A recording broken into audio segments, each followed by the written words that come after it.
Topic ये है कि माइक्रो फाइनेंस कंपनी के अंदर कोई इन्वेस्टर अगर फंडिंग देना चाहे तो वह क्या पॉसिबल है, ये अपना मेन क्वेश्चन आज की इस वीडियो में रहेगा। तो सबसे पहले हम बात करते हैं फंडिंग की, कि फंडिंग जो हम करते हैं मतलब जो इन्वेस्टर फंडिंग करता है वो किस तरीके से कर सकता है, मतलब फंडिंग किस तरीके से कंपनी में हो सकती है। या तो कोई पर्सन लोन दे या कोई पर्सन डिपॉजिट करे, है ना, या तो कोई पर्सन क्या दे, लोन दे, या फिर कोई पर्सन डिपॉजिट करे। अब बात आती है सेक्शन 8 कंपनी की। सेक्शन 8 कंपनी में क्या डिपॉजिट अलाउड है, क्योंकि लोन तो सेक्शन 8 कंपनी ले सकती है। लोन कहाँ से ले सकती है, लोन अपने डायरेक्टर से ले सकती है ना, डायरेक्टर्स के साथ साथ इनके रिलेटिव से भी ले सकती है ना, इट्स रिलेटिव्स को बताऊंगा मैं रिलेटिव्स कौन कौन से होते हैं। और कहाँ से ले सकती है लोन, कहाँ से और हो सकता है, बैंक से हो सकता है, या फिर कोई भी फाइनेंशियल इंस्टीट्यूशंस का मतलब जानते हो, कोई भी एनबीएफसी है ना, कोई भी एनबीएफसी है या फिर बैंक है या फिर कोई भी डायरेक्टर या उसके रिलेटिव्स हैं, इनसे कंपनी लोन ले सकती है। ये तो बात समझ में आती है। या फिर तीसरा, कंपनी एक काम और भी कर सकती है कि जो पैसा लेती है वो किस फॉर्म में लेगी, कैपिटल की फॉर्म में लेगी। ठीक है, कैपिटल कौन इन्वेस्ट करता है, शेयर होल्डर्स। कैपिटल कौन इन्वेस्ट करता है, शेयर होल्डर्स, ना कि डायरेक्टर्स। और शेयर होल्डर्स को हम क्या बोलते हैं, मेंबर्स। शेयर होल्डर्स को हम मेंबर्स भी बोलते हैं। ये तो बात क्लियर है। तो इसका मतलब फंडिंग के जो ऑप्शंस हैं, या तो कंपनी लोन से पैसा लेगी या कैपिटल से लेगी, डिपॉजिट से ले सकती है नहीं ले सकती, ये क्वेश्चन है, ये भी अपन देखेंगे। तो ये मेन बात है कि लोन बैंक या फाइनेंशियल इंस्टीट्यूशन से, डायरेक्टर से या उसके रिलेटिव से ले सकती है, कैपिटल शेयर होल्डर से ले सकती है, मेंबर से ले सकती है। अब कोई पर्सन जो इन्वेस्टर बन के आया कंपनी में और कहता है कि मैं कंपनी में इन्वेस्ट करना चाहता हूँ, तो क्या वो पॉसिबल है इन्वेस्ट कर दे। अब इन्वेस्टर जो आता है वो बेसिकली क्या करेगा, या तो शेयर होल्डिंग के बेसिस पे इन्वेस्ट करेगा। इन्वेस्टर बेसिकली क्या करेगा, इन्वेस्टर जो आता है बेसिकली या तो वो शेयर होल्डिंग के बेसिस पे इन्वेस्ट करेगा, है ना, या फिर वो लोन देगा कंपनी को। ठीक है, या फिर वो लोन देगा कंपनी को। दो ही ऑप्शन है उसके पास, कोई तीसरा ऑप्शन नहीं है। इन्वेस्टर्स का जब बात आती है, इन्वेस्ट करते हैं, तो इन्वेस्ट वो बेसिकली किसके बदले करते हैं, इक्विटी के बदले। किसके बदले, इक्विटी का मतलब क्या होता है, शेयर्स के बदले। किसके बदले, शेयर्स के बदले, कि कंपनी के शेयर्स कोई भी पर्सन लेगा, मतलब मेंबर बनेगा कंपनी का, और उसके बदले वो फंडिंग कंपनी को दे देगा। लेकिन अगर कोई पर्सन बाहर से आता है, आउटसाइडर बनता है और कंपनी के शेयर्स लेता है, और एक ऐसी कंपनी जो नॉट फॉर प्रॉफिट है,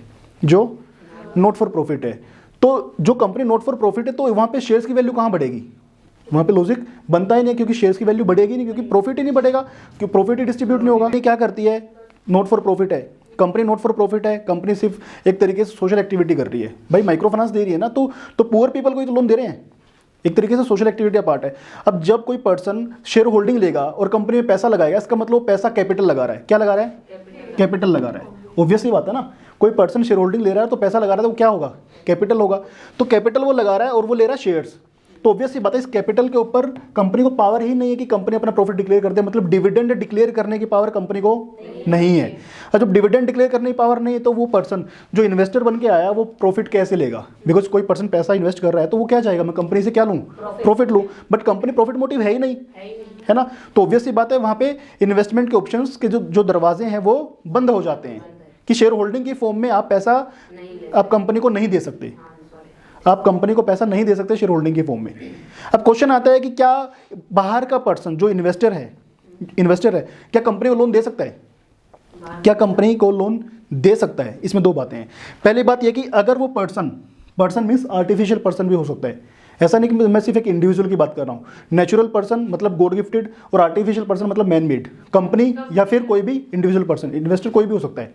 ठीक है, अगर वो पर्सन कोई भी बैंक है या फिर फाइनेंशियल इंस्टीट्यूशन है, मतलब कोई एनबीएफसी है, तो वो बेसिकली कंपनी को लोन दे दे, कोई दिक्कत ही नहीं है, और उसके बदले कंपनी से इंटरेस्ट चार्ज कर ले, कोई प्रॉब्लम नहीं है। अब वो सिक्योरिटी में दे रहा है कि अनसिक्योर्ड दे रहा है, वो उनका पर्सनल पॉलिसी है।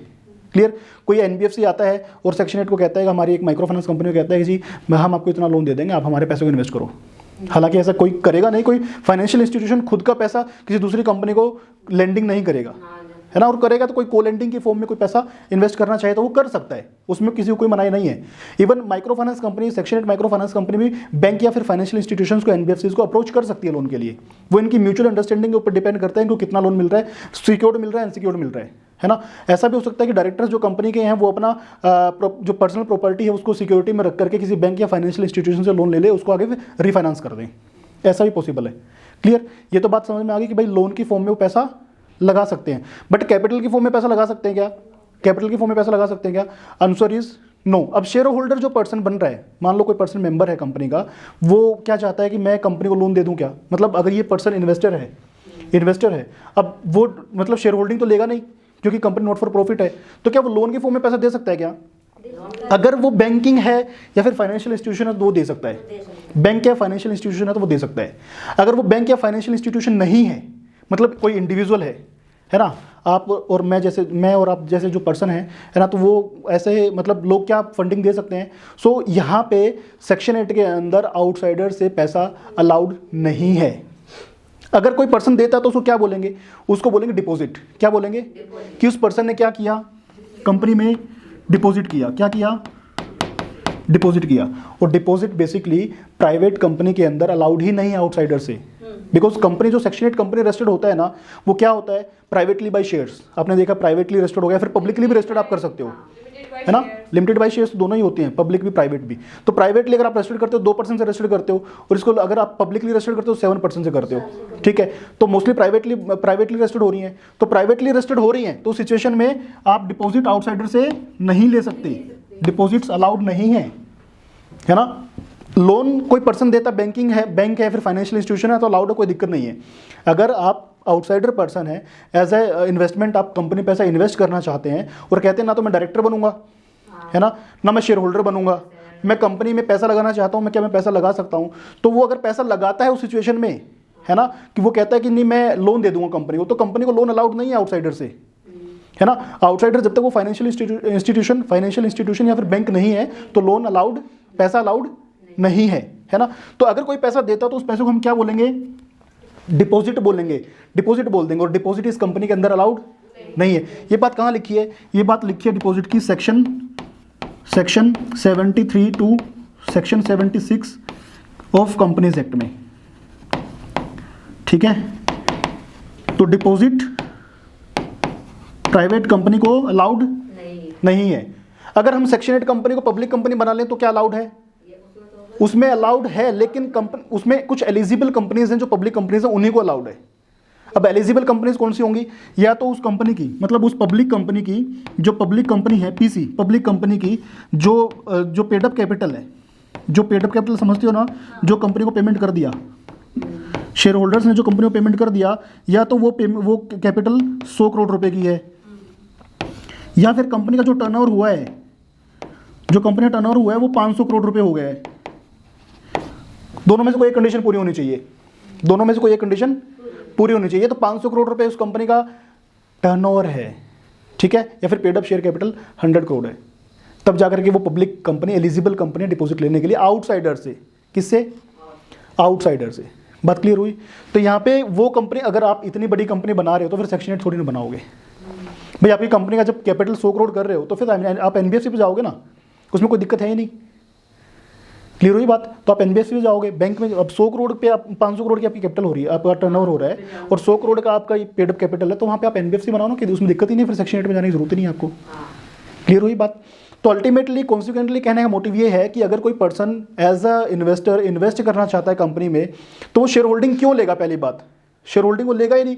वो इसलिए नहीं लेगा क्योंकि कंपनी तो नॉट फॉर प्रॉफिट है ना, तो जो भी पैसा वो कैपिटल की फॉर्म में लगाएगा वो पैसा ब्लॉकेज होगा। क्या होगा? ब्लॉकेज हो गया, क्योंकि डिविडेंड डिक्लेयर करने की कंपनी को पावर नहीं है। डिविडेंड का मतलब होता है प्रॉफिट डिक्लेयर करने की पावर कंपनी को नहीं है। क्लियर हुई बात?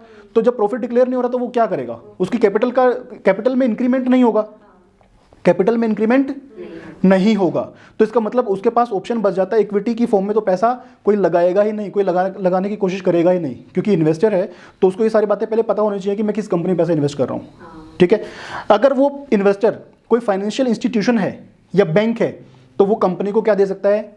लोन दे सकता है। ये पॉसिबल है, कंपनी को लोन दे सकता है, ये चीज़ पॉसिबल है है ना। अगर कोई इंडिविजुअल पर्सन है जो किसी उसका कोई बैंकिंग वर्क नहीं है, मतलब वो कोई पहले से फाइनेंस का काम नहीं करता है, उसके पास कोई वैलिड लाइसेंस नहीं है, आरबीआई से कोई अप्रूवल नहीं ले रखा उसने, तो वो अगर लोन देता है तो वो लोन कंपनी को अगर मिल जाता है तो कंपनी उसको लोन ट्रीट नहीं कर सकती, उस पैसे को लोन ट्रीट नहीं कर सकती। तो क्या ट्रीट करेगी? डिपॉजिट। क्या? डिपॉजिट ट्रीट करेगी। और डिपॉजिट इस कंपनी में अलाउड नहीं है ना। उसके दो रीजन है। फर्स्ट रीजन ये है कि भाई डिपॉजिट तो उसी कंपनी को दिया जाए ना जो प्रॉफिट नेचर की हो, क्योंकि डिपॉजिट कोई पर्सन देगा आपको तो वो ऑब्वियसली बात है कि कोई ना कोई तो रेट ऑफ इंटरेस्ट आएगा ना, प्रॉफिट बेस पे होगा। जब कंपनी को प्रॉफिट नहीं हो रहा तो फिर डिपॉजिट पे वो पेमेंट कैसे करेगा, रीपेमेंट कैसे करेगा, पहली बात। और दूसरी बात ये कि कंपनी आउटसाइडर से डिपॉजिट ले ही नहीं सकती, ठीक है, आउटसाइडर से डिपॉजिट नहीं ले सकती। क्लियर हुई? ये तो वो पर्सन है जो पर्सन आउटसाइडर है। कौन? आउटसाइडर इन्वेस्टर, ठीक है। अब बात करते हैं क्वेश्चन की, जो मेन इंपॉर्टेंट है वो भी, क्या जो पर्सन शेयर होल्डर है, जो पर्सन शेयर होल्डर है, कंपनी का खुद का मेंबर है, वो कंपनी में पैसा लगा सकता है क्या? वो कंपनी में पैसा लगा सकता है कैपिटल की फॉर्म में? आंसर इज यस, लगा सकता है। लेकिन हम ये बोलते हैं कि भाई पैसा, क्योंकि ऑब्वियसली बात है ना, जब कंपनी रजिस्टर्ड होती है तो पैसा तो वही लगाते हैं ना शुरू में।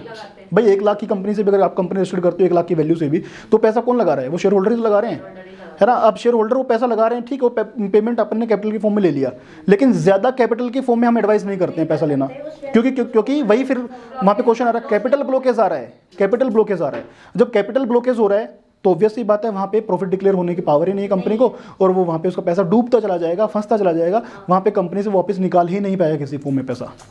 अब क्वेश्चन आता है कि डायरेक्टर तो कंपनी को लोन दे देंगे, क्या शेयर होल्डर भी कंपनी को लोन दे सकते हैं? क्या शेयर होल्डर भी कंपनी को लोन दे सकते हैं? क्या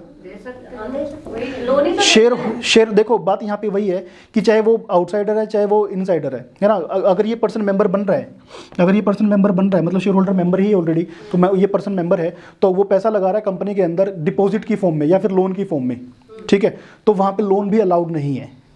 शेयर होल्डर लोन की फॉर्म में पैसा नहीं दे सकता, क्योंकि एक तो फाइनेंशियल इंस्टीट्यूशन नहीं है, पहली बात। दूसरी बात ये कि भाई कोई पर्सन अगर डिपॉजिट की फॉर्म में पैसा लगाएगा जो शेयर होल्डर है, तो वो पैसा भी बेसिकली क्या होगा, डिपॉजिट ही कंसीडर किया जाएगा, तो डिपॉजिट अलाउड नहीं होगा।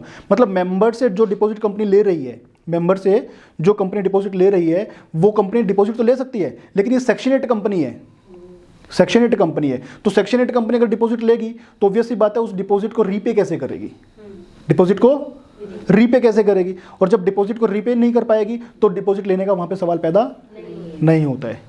बात क्लियर हुई है ना। तो इसका मतलब कि जब भी कोई पर्सन आउटसाइडर इन्वेस्टर होता है तो वो तो इक्विटी की फॉर्म में पैसा लगाएगा ही नहीं, कोई सवाल पैदा नहीं होता है। लोन की फॉर्म में पैसा लगा सकता है अगर वो बैंकिंग या फिर फाइनेंशियल इंस्टीट्यूशन में वर्क करता है, मतलब वो उसके पास वैलिड एंड लीगल लाइसेंस है। और बात अगर शेयर होल्डर की करते हैं तो शेयर होल्डर भी वहाँ पे बेसिकली पैसा अगर डिपॉजिट की फॉर्म में देता है तो वहाँ पे लॉजिक बनता नहीं है, डिपॉजिट की फॉर्म में पैसा वो नहीं दे तो बेटर है, बिकॉज डिपॉजिट की फॉर्म में जैसे पैसा देगा तो वो भी एक तरीके से ब्लॉकेज होगा ना, क्योंकि वहाँ पे आपके पास पावर ही नहीं है प्रॉफिट की, क्योंकि ये इसकी जो कैरेक्टरिस्टिक है ना, डिपॉजिट की जो कैरेक्टरिस्टिक है, डिपॉजिट उन्हीं कंपनीज को मिलना चाहिए जो प्रॉफिटेबल हैं, है ना। नॉट फॉर प्रॉफिट कंपनीज के लिए डिपॉजिट अलाउड नहीं है। क्लियर हुई बात? सारी ठीक है, कोई दिक्कत नहीं इसमें। अगर बात लोन की करते हैं, शेयर होल्डिंग में शेयर होल्डर्स लोन दे सकते हैं कि नहीं दे सकते हैं, तो उसका आंसर सीधा सीधा सा है कि आप शेयर होल्डर बन के नहीं, आप डायरेक्टर बन के लोन दो, है ना। डायरेक्टर लोन अलाउड है कंपनी के अंदर, उसमें कोई दिक्कत नहीं है। अब डायरेक्टर लोन दे सकता है, ये तो बात सबको पता है ना। ये डिपॉजिट माना जाएगा क्या? नहीं माना जाएगा, ठीक है। अच्छा, डायरेक्टर दूसरे पर्सन से, आउटसाइडर से लोन लेकर के क्या लोन दे सकता है क्या? डायरेक्टर दूसरे पर्सन से लोन लेकर के, हालांकि डिपॉजिट का रूल ये कहता है कि भाई अगर आप किसी बाहर वाले पर्सन से, मतलब जो पर्सन डायरेक्टर है और बाहर वाले पर्सन से पैसा लगाता है, अपने रिस्क पे लगाता है, तो उसमें डिपॉजिट उसको ट्रीट कर लिया जाता है कुछ कंडीशन में, लेकिन वो बाहर से पैसा लोन से ही लेकर के लगा रहा है कंपनी में, उस लोन को खुद बियर कर रहा है, तो ये मैनेजेबल हो सकता है, वो लगा सकता है, ठीक है। प्लस उसके रिलेटिव्स, रिलेटिव कौन होते हैं? रिलेटिव कौन होते हैं? डायरेक्टर से रिलेटिव कौन होते हैं? या तो बाय ब्लड होंगे, या बाय मैरिज होंगे, या फिर बाय अडॉप्शन होंगे। क्या? 3 तरीके से उसके रिलेटिव हो सकते हैं, बाय ब्लड, बाय मैरिज और बाय अडॉप्शन, ठीक है। बाय ब्लड का मतलब जो भी उससे ब्लड रिलेटिव हैं, ठीक है, उसमें स्पाउस, फादर, मदर, जो भी मतलब आते हैं उसके फैमिली मेम्बर्स आएंगे, क्लियर। और मैरिज में उसकी वाइफ, ठीक है, उसके इन लॉज, वाइफ की फैमिली, बिल्कुल सही, इन लॉज, ठीक है। और अडॉप्शन मतलब जो भी उन्होंने कोई अडॉप्ट किया है ना, तो वो भी रिलेटिव का पार्ट है। तो इन लोगों से लोन लिया जा सकता है। तो क्या इन लोगों को डायरेक्टर बनाने की नीड है? क्या रिलेटिव्स को डायरेक्टर बनाने की नीड है? Answer is no. इनको बनाने की जरूरत नहीं है। इनको बनाने, भाई डायरेक्टर और उसके रिलेटिव दोनों ही क्या कर सकते हैं? लोन कंपनी को दे सकते हैं, कोई प्रॉब्लम नहीं उसमें, कोई भी इशू नहीं है। ठीक है, डायरेक्टर और उसके रिलेटिव लोन दे सकते हैं। तो रिलेटिव को हम क्यों बनाएंगे जब कोई दिक्कत ही नहीं है किसी तरीके की? भाई हम ये एक्स्ट्रा बर्डन क्यों लेंगे कंप्लाइंसेस का? तो भाई रिलेटिव्स हैं, और जितने अब यहाँ पे कोई कंडीशन है रिलेटिव्स की, भाई रिलेटिव चाहे कितने भी हो, इन 3 बातों को फॉलो करते होने चाहिए। इन 3 बातों में फॉलो कर रहे हैं तो उनसे कितना ही पैसा ले लो आप लोग। फ्रेंड रिलेटिव का पार्ट नहीं होते इसमें। कहीं इन तीनों वर्ड्स में कहीं आ रहा है क्या फ्रेंड्स ले सकते हैं?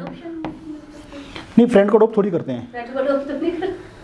फ्रेंड को अडॉप्ट करते हैं क्या? नहीं करते ना भाई, सीधी सी बात है। देना चाहे तो कोई फ्रेंड देना चाहे तो नहीं, देना तो कोई भी, देना तो मैडम इन्वेस्टर भी चाह रहे थे ना, देना तो इन्वेस्टर भी चाह रहे थे। वो दे सकता था। हाँ, वो फ्रेंड बन के दे सकता था ना। भाई वो हम बोलते हैं तो मेरा फ्रेंड है, फ्रेंड की कोई डेफिनेशन थोड़ी होगी, नाम होगा तो भी बोल देगा। हाँ फ्रेंड नहीं। तो ये तो इट्स रिलेटिव्स का मतलब यहाँ पे ये है। हम कई बार बोलते हैं कि डायरेक्टर और उसके रिलेटिव लोन दे सकते हैं, डायरेक्टर और उसके रिलेटिव लोन दे सकते हैं। रिलेटिव क्या, ये वो रिलेटिव है जो वो लोन दे सकते हाँ, हैं। ये फैमिली मेंबर हो गए ना। सर, ये जो कैपिटल की फॉर्म में वो डायरेक्टर पैसा लगाएंगे क्या वन टाइम ही लगाएंगे फिर? बाद में हाँ। दे सकते। कैपिटल की फॉर्म में जो पैसा लगा रहे हैं ना, डायरेक्टर्स वही शेयर होल्डर होते हैं। तो वो जो पैसा लगा रहे हैं ना, एक तरीके से कंपनी के इंफ्रा को मेंटेन करने के लिए लगाते हैं, शुरू में कंपनी को इस्टेब्लिश करने के लिए। बाद में लगता है कि कंपनी का और कोई खर्चा बढ़ रहा है या फिर कंपनी एक्सपेंशन हमें करना है, तो कैपिटल इंक्रीमेंट करा लो और उसमें पैसा इन्वेस्ट कर लो कंपनी में। ठीक है ना? वहाँ पे फिर ब्लॉकेज नहीं होगा। तो उसको हम ज़्यादा नहीं होगा ना, उतना ही होगा जितना हमें चाहिए। भाई अगर मान लो कंपनी को शुरू हम 1 लाख से करते हैं, 1 लाख में बहुत सारा सामान आ गया, हमने एक ऑफिस सेट कर दिया, अब 2 3 4 ऑफिस ओपन करने, तो उसके हिसाब से कैपिटल उसमें इन्वेस्ट करते जाओ और आप ओपन करते जाओ। ये तो है कैपिटल की बात। हम ज़्यादा कैपिटल इन्वेस्ट नहीं कर रहे ना। एक तो हम 50 लाख का पैसा लोन की फॉर्म में ना डाल करके कैपिटल की फॉर्म में डाल दिया, तो ब्लॉकेज है। एक हम 5 लाख रुपये डाल रहे हैं, 10 लाख रुपये डाल रहे हैं, मतलब जितनी नीड है कंपनी को कैपिटल की, जितनी कैपिटल की नीड है उतनी तो कैपिटल में डलेगा। ठीक है, बाकी पैसा हम लोन की फॉर्म में ही डाल रहे हैं। क्लियर? डायरेक्टर और शेयर होल्डर आपको देखा कई बार मोस्टली सेम होते हैं, डायरेक्टर और शेयर होल्डर्स मोस्टली सेम होते हैं कई बार, है ना? तो किसी की ऑथराइज कैपिटल वाले लेके तो उससे ज्यादा नहीं डाल सकता कंपनी में। अथोराइज 1 है तो फिर 1 से ज़्यादा कैसे डालेगा? तो इंक्रीमेंट कराना पड़ेगा ना, अल्ट्रेशन इन कैपिटल कराना पड़ेगा, कैपिटल बढ़ाना पड़ेगा, तो भी तो डाल सकता है वो। भाई कैपिटल आप इंक्रीमेंट कर लो, 5 कर लो, 10 कर लो, 15 कर लो, 20 कर लो। टाइम में इसको ज्यादा बढ़ा ले, मतलब ज्यादा से 5 या 10 से करानी चाहिए, 1 लाख से क्यों कराएगा फिर वो? हाँ, आप बिल्कुल करा सकते हैं कि अथोराइज कैपिटल आप 15 लाख कराओ, 10 लाख कराओ, कोई प्रॉब्लम नहीं है। 10 लाख 15 लाख आप अथोराइज कैपिटल कराओ, तक करनी चाहिए ना स्टार्ट। बिल्कुल 15 लाख कर सकते हो, कोई इशू नहीं। अथोराइज कैपिटल आप कितनी भी कर सकते हो, कोई दिक्कत नहीं है। Paid up capital main effect डालती है कि पेड अप कैपिटल कितना है कंपनी का, करते रहेंगे। चेंज कर सकते हो। ऑथराइज तक जमा कर ही सकते हैं, डिपॉजिट नहीं। अथोराइज कैपिटल का मतलब ही यही होता है ना कि कंपनी इतना पैसा लेने के लिए कैपिटल की फॉर्म में अथोराइज्ड है। और पेड आप अपने हिसाब से करते रहो। पेड अप मतलब up to a limit, authorise की लिमिट तक आप कर सकते हो, उसमें ट्रांसफर कर सकते हो कंपनी में पैसा। ठीक है, ये सारा खेल कैपिटल पे चलता है। बाकी पैसा अल्टीमेटली कंपनी को लोन की फॉर्म में मिल जाएगा, डायरेक्टर से मिल जाएगा, शेयर होल्डर्स को लोन देने का लॉजिक बनता नहीं है, और डिपॉजिट वहाँ पे अलाउड होती नहीं है।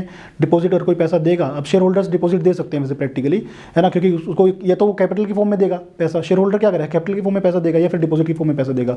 क्लियर? अगर शेयर होल्डर कैपिटल की फॉर्म में पैसा देता है तो वो तो इक्विटी मान ली जाएगी, तो वैसे ही ब्लॉक हो जाएगा। और डिपॉजिट की फॉर्म में पैसा देता है तो उस सिचुएशन में, उसको मतलब ही नहीं है। उस सिचुएशन में वो भाई डिपॉजिट का करेक्टर ही नहीं है डिपॉजिट का, है ना, तो वहाँ पे वो अर्निंग कुछ होनी नहीं है उसकी, तो वो भी पैसा ब्लॉकेज का पार्ट बन जाता है।